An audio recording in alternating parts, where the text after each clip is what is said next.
Magandang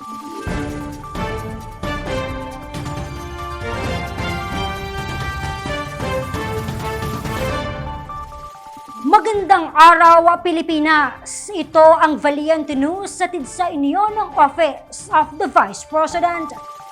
Di bababa sa 300 katao, kabilang na ang mga rescuers at volunteers sa mga pinaghandugan ng pagkain at tubig maiinom ng mga kawani ng OVP Disaster Operations Center. Narito si Brian Latasa para sa karagdagang detalye. Sa pamamagitan ng kalusugan food truck ng tanggapan ng pangalawang Pangulo na mahagi ng mainit na pagkain, biscuits at mainom na tubig ang OVP Disaster Operations Centers sa 300 responders, evacuees at iba pang volunteers sa Barangay Manresa, Quezon City. Kasunod ito na matinding pag-ulan bunsod ng low pressure area o LPA at habagat na nagdulot ng malawakang pagbaha sa maraming lugar sa Metro Manila at iba pang probinsya sa bansa.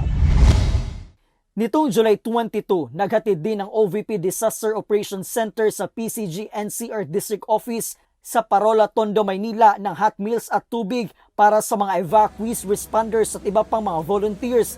Sa nasabing deployment, nakapaghatid ang OVP ng mahigit 1,610 pack biscuits, pack meals at tubig sa kabuang 322 volunteers na tumulong sa mga apektadong residente sa lugar.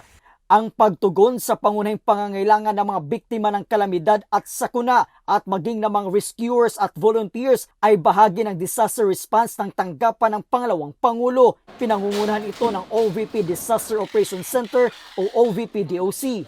Ako, si Brian Latasa, ang lahat para sa Diyos, bayan at pamilyang Pilipino. Valiant News. OVP nagsagawa ng relief operations. Kabuuang bilang ng mga Pilipinong naalalayan ng tanggapan, alamin natin sa susunod na episode.